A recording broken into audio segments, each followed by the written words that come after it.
아멘.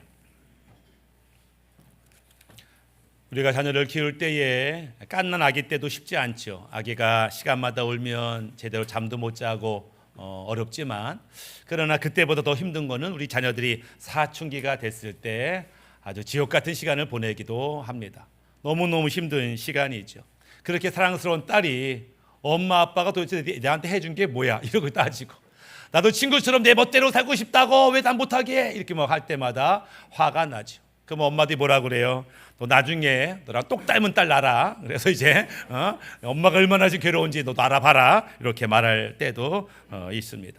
아직 철이 들지 못해서 그렇죠. 몸은 벌써 어른이 됐는데 마음은 아직 철이 들지 못해서 엄마의 마음, 부모의 마음을 헤아리지 못하고 주변을 다 이해하지 못하고 자기만 생각하다 보니까 이렇게 이제 충돌이 생깁니다. 그러나 그의 인생을 바라볼 때 이 사춘기 시절이 꼭 필요하죠. 그동안은 엄마, 부모 밑에서 살았기 때문에 자기가 별로 없었어요. 근데 사춘기를 시작하면서 자아라는 게 생기면서 내 뜻, 내 의지, 내 소원, 내 꿈 이런 것들이 이제 표출되는 거죠. 그래서 아니 엄마 아빠 말 다 맞는 말이지만 나도 내 인생이 있다고 이러면서 충돌이 되지만, 사실 그것은 그 아이가 독립심을 키우고 자립하기 위한 과정이라고 생각한다면 우리가 그 기간 동안 잘 참아주고 인내할 필요가 있는 거죠. 이렇게 그 어려운 시기를 잘 지나가면 이제 부모의 마음을 헤아리고 또 엄마와 딸은 그냥 친구처럼 그렇게 행복한 시간을 보냅니다. 그래서 딸 없는 부모들이 속상할 만큼 나도 딸이 있었으면 좋았을 텐데 저게 친구처럼 쇼핑도 다니고 여행도 다니고 얼마나 좋을까, 이럴 때가 오리라 생각이 되어집니다. 그래서 마음이 맞고 생각이 맞는 게 참 중요하죠. 속담 가운데 떡 줄 사람 생각도 안 하는데 김치국도 마신다 이런 말이 있잖아요. 옆집 아줌마가 떡을 들고 다니는 거야. 나 주려나 보다. 근데 저 떡을 그냥 먹자니 목이 메일 것 같아. 그래서 먼저 냉장고에 있는 김치국을 찾아가지고 목을 축이는 거죠. 떡이 와라. 내가 바로 먹어준다. 근데 떡이 안 오는 거네. 줄 사람과 받을 사람이 생각이 다를 때 뭐야 왜 안 주는 거야? 오해가 생기고 착각이 생길 때가 있습니다. 인간관계도 마찬가지죠. 남편과 아내 다 알 것 같지만 그렇지가 않아요. 그래서 마음이 안 맞고 생각이 안 맞으면 천국 같은 가정도 지옥같이 되는 것을 보게 됩니다. 친구 사이도 마찬가지고 직장 동료도 마찬가지. 코드가 맞아야 돼. 생각이 맞아야 돼. 그래야 행복한 시간을 보내지, 그렇지 않으면 너무너무 힘든 시간을 보낼 수밖에 없는데, 하나님과 나는 코드가 맞는가를 좀 점검해 볼 필요가 있어요. 하나님이 가시는 길과 내가 가는 길이 동일한 목표를 가지고 있는가를 점검해 봐야 되고, 하나님과 내가 지금 같은 속도로 가고 있는가, 내가 너무 빠른 것은 아닌가, 너무 늦은 것은 아닌가를 점검해 봐야 되고, 하나님과 함께 있을 때 나는 행복한가, 이 마음도 점검해 봐야 됩니다. 그래서 하나님과 함께 하나님의 길을 동행할 때 우리가 행복의 축복을 누리시기를 예수님의 이름으로 축복합니다. 아멘. 요한복음 6장에 많은 백성들이 예수님에 대한 소문을 듣고 찾아왔어요. 그랬더니 예수님께서 하나님 나라에 대한 말씀을 가르치는데 깜짝 놀랐습니다. 우리가 살면서 수많은 랍비의 설교를 들어봤지만 이렇게 기가 막힌 말씀을 처음 들어본다 이러면서 얼마나 좋아했는지 몰라요. 하나님 나라에는 질병이 없어, 고통이 없어, 눈물이 없어 이러더니만 갑자기 병든 사람 다 나오라. 그래서 모든 질병을, 어떤 의사도 어떤 약을 먹어도 치유 안 됐던 이 불치병이 예수 안에서 한순간에 치유되는 걸 보면서 깜짝 놀라며 기뻐하고 춤추며 행복해하는 백성들이 있었어요. 그러니까 하루 온종일 시간이 지났는데 갑자기 이제 헤어질 시간이 됐는데 예수님 보시기에 여기는 빈들이라 그냥 보내면 다 배고플 테고 큰일 날 것 같은데 내가 좀 쟤들 좀 먹였으면 좋겠다. 찾아보니까 도시락 1개가 있습니다. 거기에는 물고기 2마리와 보리떡 5개가 있었는데 제자들에게 야 그냥 보내지 말고 좀 앉혀봐라. 그래가지고 예수님이 도시락을 막 나눠주는데 사람들이 깜짝 놀랐어요. 아니 언제 도시락을 준비했대? 아니 한두 명도 아니고 남자 장정만 5,000명이야. 그럼 수만 명이 모여있는데 도대체 누가 언제 준비한 거예요? 못 봤는데 가만히 보니까 도시락이 쌓여있는 게 아니에요. 예수님이 막 손에서 막 기적이 나가는데 깜짝 놀라며 환호하는 거예요. 뭐라고 환호해요? 저 예수님이 우리의 임금님 됐으면 좋겠다. 저분이 왕이 되면 먹고 살 문제 해결되지 않겠냐? 질병의 문제가 해결되지 않겠냐? 우리가 힘을 모아서 로마 군대를 몰아내고 헤롯 왕을 몰아내서 저분이 우리의 임금님만 되면 인생은 행복하고 평탄하게 살지 않겠냐, 막 환호를 지르고 있는데 그 소리를 들은 예수님께서 어떻게 해요? 갑자기 빨리 자리를 정리하더니 홀로 산으로 훌쩍 떠나 보내는 거예요. 그 제자들과 백성들이 당황한 거죠. 아니, 예수님이 좋아가지고 왕 삼자, 예수님 우리 왕이시다 이러고 있는데 갑자기 주인공이신 예수님이 다 내려놓고 혼자 산으로 올라가셨어요. 그래 백성이 당황했죠. 야, 우리가 뭐 잘못한 거 있냐? 뭐 문제 있어? 이렇게 이제 되는 거죠. 왜 예수님은 그렇게 예수님 좋다고 환호하는 백성을 두고 홀로 산으로 숨으셨을까? 그것은 예수님의 생각과 백성의 생각이 너무 달랐기 때문에 그래요. 예수님은 사실 백성의 죄, 저주, 죽음의 문제를 해결하기 위해서 십자가에 달려 죽을 계획을 갖고 있는데 너무나 생각이 달라요. 게다가 지금 백성들이 환호하는 게 진짜 하나님의 나라를 원해서가 아니에요. 자기의 욕심, 자기 욕망을 예수님이라면 채워줄 것 같으니까 예수님을 이용하자는 마음이 있었던 거죠. 그러니까 예수님께서 홀로 산에 올라가셨습니다. 백성들의 입장에서는 당황하죠. 잘못한 게 없는 것 같은데. 그래서 그 다음날 또 예수님을 찾아옵니다. 예수님을 찾아와서 도대체 뭐가 문제입니까? 그런 마음으로 말씀을 듣고 있었는데 갑자기 예수님이 찬물을 끼얹는 듯한 그런 말씀을 하시는 거예요. 뭐냐면 너희들이 지금 나를 따르는 것은 하나님과 그 말씀을 믿어서가 아니고 너희가 맛본 떡 때문에 그렇지. 이러면서 사실 내가 너희한테 진짜 줄 떡이 따로 있어. 어떤 떡인데요? 그러면서 나는 하늘에서 내려온 산 떡인데 너희가 나의 살을 먹고 내 피를 마시지 않으면 나와 아무 관계가 없어 라는 이상한 말씀을 하시는 거예요. 이해 못할 말씀을 하시는 거예요. 그러면서 나는 너희 가운데 상당수가 나를 믿지 않는다는 것을 안다. 심지어 너희 가운데 나를 팔 자도 있다. 이렇게 이제 말씀하시니까 백성들이 웅성웅성거리는 거예요. 아무래도 저 예수님이 우리가 생각하는 그런 왕은 아닌가 보다. 우리가 원하는 그런 지도자는 아닌가 보다 라면서 슬금슬금 수근거리면서 예수님을 다 떠났더라 라고 하는 거예요. 그 광경을 보시고 예수님이 12 제자에게 묻습니다. 너희도 가려느냐? 이랬더니 베드로가 주님, 생명의 말씀이 여기 있는데 우리가 어디 갑니까? 이렇게 이제 반응을 보이죠. 그때부터 예수님께서는 사역을 두 파트로 나눠서 사역합니다. 하나는 군중을 위한 사역이 있어요. 자기 욕심, 욕망, 자기 아쉬움 때문에 예수님을 찾아온 사람들, 군중이죠. 또 하나는 제자가 있습니다. 오직 하나님과 그 나라, 그 뜻을 위해서 죽음은 죽으리다 라고 하는 제자들과 구별해서 말씀과 사역을 하시는 것들을 보게 된다라는 거죠. 우리가 예수를 믿으면서 물론 처음부터 하나님과 그의 뜻을 다 알 수 있는 건 아니죠. 그분의 마음을 다 아는 것은 아닙니다. 예수 믿는다고 하지만 살면서 우리가 시험에 들 때도 있죠. 유혹에 빠질 때도 있죠. 문제 앞에서 넘어질 때도 있죠. 그러나 그렇다고 해서 방향을 완전히 바꿔 이제 예수 떠날 거야, 하나님 떠날 거야 라고 할 수는 없다라고 하는 것입니다. 또다시 내 인생의 주인은 나야 라고 하면서 내 뜻대로, 생각대로, 감정대로 살 수는 없다라고 하는 거예요. 그래서 나는 그저 내 욕심을 채우기 위해서 교회를 찾아오는 군중의 하나인가, 아니면 예수님 나의 구원자이심을 알고 죽음은 죽으리다 라고 고백하는 제자인가를 점검해 볼 필요가 있다라고 하는 것입니다.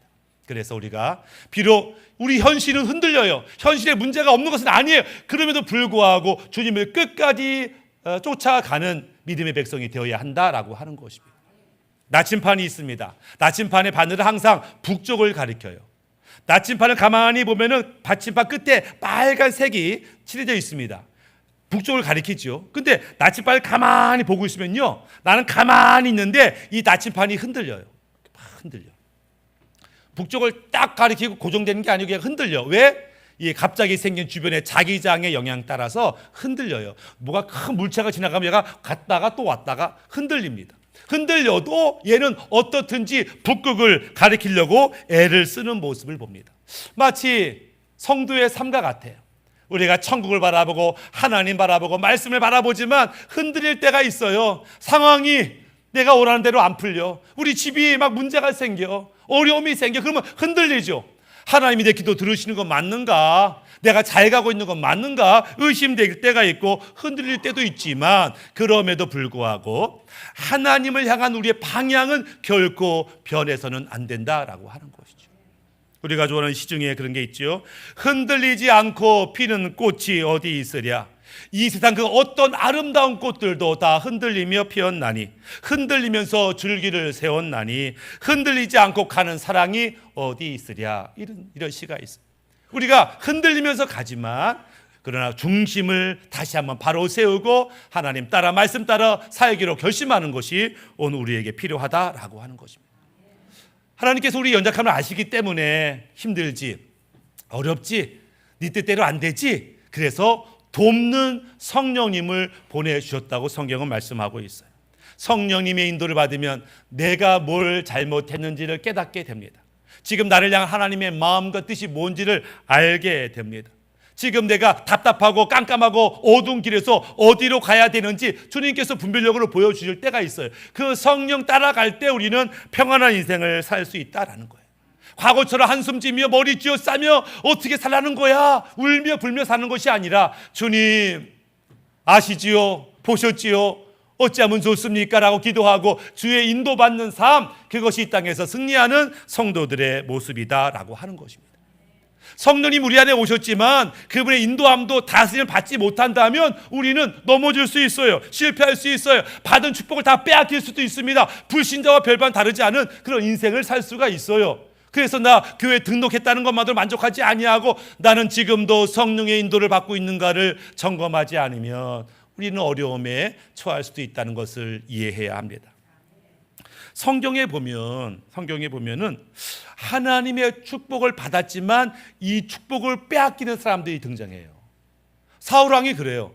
그는 보잘것없는 사람이었지만 하나님이 그를 세우셔서 이스라엘의 왕이 됐어요. 많은 복을 누렸어요. 그런데 나중에 하나님이 사울을 왕 삼은 것을 후회한다 이렇게 말씀하시며 사울에게 준 모든 축복들을 다윗에게 전달해 주는 것을 보게 됩니다.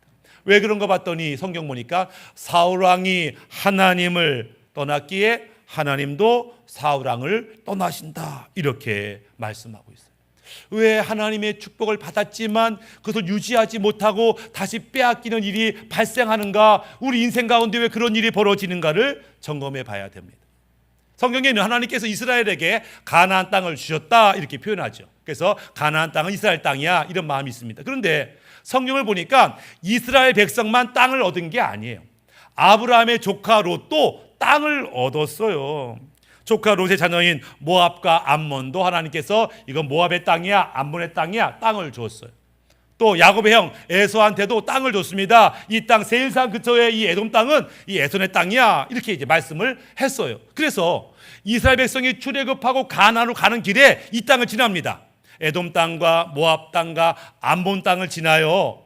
그런데 하나님께서 뭐라고 말씀하시냐면 야, 이 모압 땅 암몬 땅은 내가 롯의 자녀들에게 줬기 때문에 너희 것이 아니야. 너희가 힘 있다고 그 땅을 빼앗아서는 안 돼 이렇게 말합니다. 에돔 땅을 지나면서 야 이건 내가 야곱의 형한테 준 땅이야. 니네 땅이 아니야. 이거 취하지 말어 이렇게 말씀해요. 그래서 알겠습니다. 우리가 돈 주고 물을 사 먹고 돈 주고 음식을 사 먹겠습니다. 힘이 있었지만 그들을 정복하지 않았어. 왜? 하나님이 그들에게 준 땅이니까. 축복의 땅이니까. 근데 시간이 지났어요. 갑자기 하나님께서 다윗에게 다윗아 네가 암몬과 모압을 공격하여 차지하라. 에돔 땅을 공격하여 차지하라. 아니 하나님이 그들에게 줬는데 이제 더 이상 그들에게 그 권리가 없다라는 거예요. 하나님을 떠났고 하나님 말씀을 거역하고 우상 숭배하는 땅 가운데 더 이상 그들의 권리가 없어서 빼앗기는 일이 성경에 벌어지게 되었다라고 하는 거죠. 하나님이 줬는데 왜 뺐을까? 마태복음 25장 28절에 그에게서 그 한 달란트를 빼앗아 10달란트 가진 자에게 주라. 무릇 있는 자는 받아 풍족하게 되고 없는 자는 그 있는 것까지 빼앗기리라. 이게 주인이 줬어요 달란트를. 그런데 야 빼서 다시 재줘라. 주인이 줬는데 뺏기는 사람이 있다. 왜 뺏기는가? 왜 뺏기는가? 우리가 하나님 은혜를 받았어요. 모든 성도가 은혜를 받고 지금까지 왔어요. 근데 어떤 성도는 이 은혜를 빼앗기는 성도가 있어요. 그래서 불신자처럼 되는 성도가 있어요. 왜? 첫 번째 이유는 하나님께 받은 은사와 은혜를 소홀하게 여기기 때문에, 하찮게 여기기 때문에 그래요. 12 제자가 되었다. 이건 엄청난 복이에요. 이스라엘은 랍비가 엄청 존경받는 사람인데, 랍비의 제자가 되는 건요, 뭐 서울대 법대 합격하는 것 이상으로 이 가문의 영광이었어요. 그런데 이스라엘 랍비 중에 최고의 랍비라고 인기가 솟아오른 예수님의 제자가 되었어. 그것도 제대로 공부도 못했던 세리가, 어부가. 그러니까 가문의 영광이에요. 내가 예수님의 제자가 되다니 얼마나 그 축복인지 몰라요. 게다가 그냥 제자가 아니에요. 다른 랍비들한테는 없는 엄청난 은사와 능력을 받아요. 그래서 자기 제자들도 병을 고치고 귀신을 내어 쫓는 엄청난 권세도 받는 엄청난 직분이었죠. 게다가 예수님께서 약속했습니다. 언젠가 하나님 나라가 세워지면 네가 나와 함께 영광의 보좌에 앉게 될 거라고 하는 약속을 받았어요. 얼마나 귀한 직분인지. 그런데 그 제자들 가운데 가룟 유다는 그 제자의 직분을 소홀하게 여겼어요. 별거 아니게 여겼어요. 그래서 은 30개로 바꿔 먹었어요. 하나님이 주신 은혜를 소홀하게 여기면 빼앗길 수밖에 없다라고 하는 것이죠. 두 번째는 왜 축복을 빼앗기는가? 자기 생각과 감정이 너무 중요하기 때문에 하나님의 은혜를 잃어버리는 사람이 있어요. 오병이어의 기적에 참여했던 백성을 보는 거예요. 어느 날 예수님에 대한 소문을 들었겠죠. 야, 예수라는 분이 엄청난 분이야. 선지자 같아, 능력자 같아, 치유자 같아. 그래서 모여들었는데 와, 정말 상상 이상의 놀라운 말씀을 듣고 엄청난 기적을 경험하고, 아니 전무후무한, 아니 도시락 한 개 가지고 수만 명이 먹다니, 그들은 깜짝 놀라며 춤추며 기뻐하는 은혜를 경험을 했습니다. 그런데 오병이어 기적을 경험했던 자들이 스스로 예수님을 떠났다라고 하는 거예요. 예수님이 쫓아난 게 아니에요.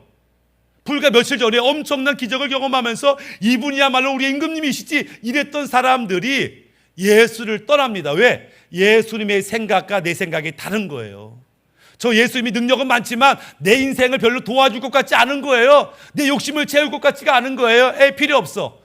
내 인생에 도움이 안 되면 필요 없어 라면서 스스로 예수를 떠나가는 자들, 자기 욕망과 맞지 않는다고, 자기가 원하는 거와 맞지 않는다고 떠나가는 거죠. 그만큼 자기 생각, 자기 야망이 중요한 사람들은 끝까지 은혜를 유지하지 못하는 것을 보게 됩니다. 세 번째는 하나님의 말씀에 순종하지 않는 자들이 이 축복을 빼앗기는 것을 보게 됩니다. 처음 예수 믿을 때는 너무나 기뻐서 결심합니다. 이제는 말씀대로 살겠습니다. 죽으면 죽으리라 믿음대로 살겠습니다. 이랬다고. 그런데 이제 은혜 받고 집에 가보니까 집에는 불신자의 가족들이 방해를 합니다. 세상 직장이 방해를 합니다. 어둠의 악한 영이 방해를 합니다. 아직 변화받지 못했던 아직도 연약한 내 심령이 방해를 합니다. 그러니까 말씀대로 사는 게 어려워요. 믿음 지키는 게 어려워요. 하나님, 요즘 시대에 어떻게 이 말씀 다 지키며 삽니까?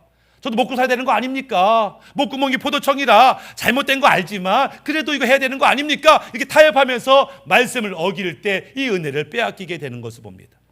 신명기 28장 15절에 네가 만일 내 하나님 여호와의 말씀을 순종하지 아니하여 내가 오늘 내게 명령하는 그 모든 명령과 규례를 지켜 행하지 아니하면 이 모든 저주가 내게 임하며 내게 이를 것이니. 말씀을 지키지 않는다는 것은 예수님이 나의 왕임을 인정하지 않는 거예요. 그분의 명령이 생명보다 귀한 것을 인정하지 않는 거예요. 그래서 타협하고 그래서 말씀에 불순종할 때 하나님의 복을 빼앗기게 된다라고 하는 것입니다. 왜 이런 일이 벌어지는가? 한때는 그렇게 기쁘고 즐거웠는데 왜 이렇게 넘어지는 일이 벌어지는가? 근본적 원인은 뭐냐면 나의 영이 약하기 때문에 그래요. 우리가 예수 믿을 때 거듭났다, 새로 태어났다, 뭐가? 예수 믿어도 달라진 게 없다고. 직장이 바뀐 게 아니고 내 장애가 없어지는 게 아니고 나는 나라고. 뭐가 바뀌었냐? 내 영이 살아났다는 거예요. 이제 하나님은 영이신데 내 영이 살아나가지고 하나님과 교통하고 하나님 인도받을 수 있는 그 축복의 길이 열린 거예요. 근데 문제는 이 거듭난 나의 영이 아직은 연약해. 아직은 어려. 그래서 내 인생을 이끌어가기에는 아직 부족한 나의 영의 상태. 그러니까 중요한 게 뭐냐면 예수 믿고 거듭나고서 내 영이 빨리 자라도록 도와야 돼. 어떻게? 생명의 영의 양식인 말씀을 묵상하고 사랑하고 깨닫고 순종할 때 우리 영이 자라는 것이죠.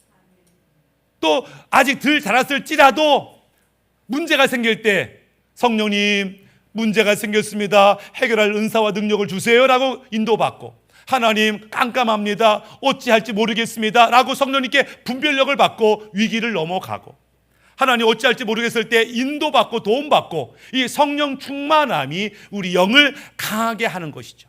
이런 은혜를 누릴 때 우리 영이 강해지면 얼마든지 문제를 해결하는데, 우리가 교회 다니는 연수를 들어갔음에도 불구하고 영이 자라지 않아서 어린아이 같아서, 몸은 큰데 아직은 어린아이 같아서 하나님과 충돌되고 세상을 이기지 못하는 그런 모습을 보이게 됐다라고 하는 것입니다. 하나님께 받은 은혜가 얼마나 귀한 줄 알고 이 은혜가 점점점 커져야 마땅하죠. 옛날이 좋아서, 나 옛날에 참 젊었을 때 처녀 때 믿음 생활 잘했는데, 이것도 좋은 추억이지만 아니요, 지금이 더 좋아야 되는 거예요. 왜? 우리의 심령의 천국은 점점 커져야 마땅하거든요.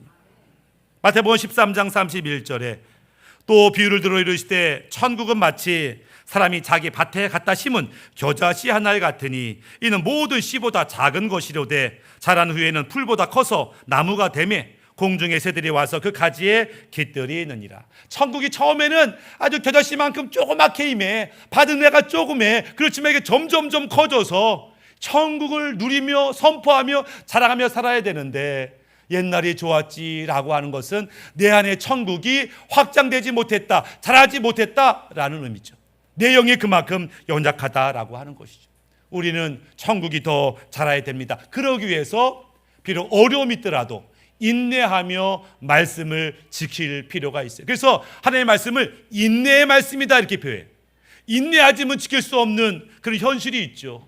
참고 견디지 않으면 지킬 수 없는 어려움이 있지만, 그럼에도 불구하고 말씀대로 살 때 언젠가 엄청난 일이 우리 가운데 일어난다, 이것을 믿으셔야 하는 거죠. 우리가 자주 들었던 중국에는 신기한 대나무가 있는데 모소 대나무라는 게 있어요. 이 대나무가 심습니다. 자라는데 1년 동안 물을 주고 거름을 줬는데 얘가 이만큼 자라나. 2년, 3년, 4년 동안 거름을 주고 물을 줬는데 대나무가 3cm밖에 안 자라는 거예요. 이게 죽었나? 어떻게 대나무가 4년 동안 키웠는데 3cm밖에 안 자라? 그 농부는 포기하자고 물을 줍니다. 왜? 지금 얘가 3cm밖에 튀어나지 않았지만 4년 동안 밑에 뿌리를 엄청 내렸거든. 5년째가 되면 하루에 15cm가 자라요. 6주가 자라면 15m가 됩니다. 네. 이게 하루하루 물 주고 돌보는 게 의미 없는 것 같아요. 자라지가 않으니까. 다른 나무는 벌써 이렇게 자랐는데 4년 동안 3cm라니, 근데 5년째가 되면 15m가 순식간에 이루어지는 것처럼, 오늘 우리가 믿음대로 살고 말씀대로 살고 성령대로 살고, 이게 뭔 소용이 있어요? 바뀐 게 없는데 그럴 때가 있어요. 하루하루가 몸이 건조할 때가 있어요. 그러나 그때라도 말씀에 순종하고 하나님의 때 놀라운 일을 보리라, 변화를 보리라, 형통을 보리라 믿고 나아가면 그분의 때 우리가 기적을 경험하게 된다라고 하는 것입니다. 그래서 오늘도 인내함으로 말씀을 지키겠다는 것이 얼마나 중요한지 몰라요. 또 우리가 하나님의 말씀을 지킬 때 겸손한 마음, 성실한 태도가 얼마나 중요한지. 가룟 유다가 떠나갔어. 이제 12 제자 가운데 자리 하나가 비었습니다. 그래서 야, 자리 하나가 비었네, 12명을 채워야지, 한 명을 더 뽑자, 이게 합의가 됐어요. 누구를 뽑을까? 조건이 있어요. 야, 그래도 예수님의 죽음과 부활을 경험한 사람들 중에서, 예수님 사역 초기부터 지금까지 우리와 함께 있는 사람들 중에서 뽑자. 그런 사람 알고 봤더니 한 500명이 됩니다. 예수님이 승천할 때 목숨 걸고 그 자리에 참여했던 사람이 한 500명 돼요. 그 중에서 뽑으려고 막 애를 쓰다가 드디어 한 명을 뽑았습니다. 그 이름이 마띠아라고 하는 제자를 뽑았는데, 한 번도 지금까지 이름이 등장하지 않았던 사람이에요. 예, 한 번도 이름이 언급되어 있는, 빛도 없고 이름도 없고 숨어 있는 사람이었지만 하나님은 알았어요. 얘가 얼마나 신실한지. 비록 알아주지 않아도, 그가 뛰어나지 않아도 성실하게 인내하면서 겸손히 그의 사명을 감당한 거죠. 왜? 그에게 예수님은 자기 목적을 이루는 수단이 아니라 예수님 자체가 목적이기 때문에, 내가 이름이 알려지든 알려지지 않든, 역할이 크든 작든 성실히 주님을 따랐기 때문에 그 놀라운 제자의 영광을 차지하게 되었다라고 하는 것입니다. 제가 아는 집사님이 어느 교회 다니는데 그 담임 목사님 만났어요. 목사님, 그 집사님 잘 계세요? 이렇게 안부를 물었더니 그 집사님 요즘 교회 안 나와요 이러는 거예요. 왜 안 나와요? 아유, 지지난달에 장로 선거를 했는데 그분이 떨어졌어요. 아유, 장로 떨어졌다고 안 나왔어요? 이렇게 했더니 그게 아니고 떨어졌는데 그분이 와서 하는 말이 자기는 충격받았다는 거예요. 자기는 당연히 자기가 장로 될 수 있다고 생각했지만 혹 떨어질 수도 있다고 생각했다는 거예요. 그런데 자기가 볼 때는 좀 변변치 않은 집사가 있었는데 그 집사가 자기보다 2배나 많은 표를 얻은 거예요. 그러니까 자기 볼 때 변변치 않은 집사는 저렇게 인정해주고 내가 얼마나 충성봉사했는데 나를 무시하는구나, 이렇게 날 무시하는 교회는 있을 수 없다라고 이제 떠나갔다, 이렇게 말하는 것을 보게 됩니다. 때때로 우리가 얼마나 교만한지, 하나님의 은혜 아니었으면 죽을 수밖에 없는 그런 인생을 고백했으면서 불구하고 어느 순간 본전 생각, 자기 자랑, 자기 교만함이 있는 것들을 보게 됩니다. 끝까지 겸손하지 않으면 안 되는 거죠. 하나님의 축복을 계속 키워나가는 사람의 특징이 뭐냐면 하나님을 향한 사랑이 엄청난 사람이, 쉽게 말하면 하나님을 사랑하는데 완전히 미친 사람이죠. 미친 사람이죠. 우리가 자녀들 키울 때 내가 볼 때는 변변치 않은 남자애가 있는데 얘를 좋아 죽겠다는 거예요. 얘랑 결혼하겠다는 거예요. 야, 걔가 뭐가 잘났냐? 걔 아니면 안 된다는 거예요. 얘는 눈에 콩깍지가 씌운 거죠. 네가 미쳤어. 미치니까 사랑하는 거지. 정상이면 사랑이 안 돼요. 이 인간들이 어떤데 눈이 똑바로 있으면 사랑 못하지. 그런데 사랑에 눈이 멀어가지고 그냥 사랑에 빠지는 거죠. 사랑에 빠지면 안 보여. 부모의 밤따다도 안 보이고, 직업이 없는 것도 안 보이고, 키가 작은 것도 대머리도 안 보여. 사랑에 빠지면 그냥 올인을 하게 될 수밖에 없는 거예요. 우리가 하나님을 사랑한다는 것은 하나님의 미쳤다라는 거예요. 제가 미쳤어. 시간 남아도냐, 맨날 교회 가고 헌금하고 미쳤어. 사랑하니까 미쳤다고 평가를 받는 거다라고 하는 것이죠. 그렇게 주님을 사랑하지 아니하면은 우리가 다른 것이 보이고 결국 세상의 마음을 빼앗길 수밖에 없다라고 하는 것입니다. 우리가 축복을 계속 누리기 위해서 우리 뭐가 필요하냐면 결단이 필요합니다. 결단이 얼마나 중요한지, 우리가 지식을, 지혜를 발견한 것으로 우리가 인생이 안 바뀌어요. 결단하지 않으면. 늘 얘기하죠. 건강이 얼마나 중요할 때. 그래서 운동이 중요하잖아요. 운동해야지 다 그렇게 얘기합니다. 그렇지만 운동하는 사람이 많지가 않아요. 운동은요, 결단해야만 운동이 됩니다. 이제부터 매일 아침에 일어나가지고 나 운동할 거야, 운동하고 없어도 운동할 거야, 알람 맞추고 친구랑 같이 약속 잡고, 그럼 운동할 수 있어요. 근데 결단하지 않으면 운동을 못해요. 신앙생활도 마찬가지입니다. 큐티가 얼마나 중요해, 묵상이 얼마나 중요해, 기도가 얼마나 중요해, 모르는 성도가 어디 있어요. 그러나 다 하는 거 아니에요. 결단하는 사람은 합니다. 이제부터 나 새벽기도 갈 거야, 무슨 일이 있어도 수요 예배는 갈 거야, 무슨 일이 있어도 아침 7시에 큐티하고 기도하는 시간 가질 거야, 시간 정해놓고 약속 취소하고 알람 맞춰놓고, 이런 사람이 그 일을 하는 거예요. 그 뭐예요? 결심. 아무리 많은 것을 알아도 결심하지 않으면 내 것이 되지 않아요. 그렇기 때문에 우리가 하나님께서 좋은 것을 깨닫게 하셨다면 이제 결단하고 순종하는 거예요. 그러면 이 결단한 자에게 하나님이 허락하는 또 다른 은혜가 있어요.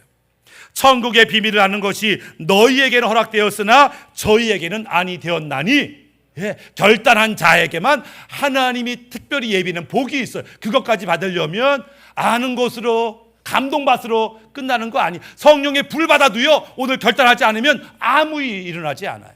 그래서 우리가 하나님께 받은 은혜를 이제는 내 삶 가운데 이루겠다, 순종하겠다 결단할 때 우리의 인생이 달라지는 것을 보게 됩니다. 이 복이 우리 모두에게 일어났으면 좋겠습니다. 말씀을 마무리하면,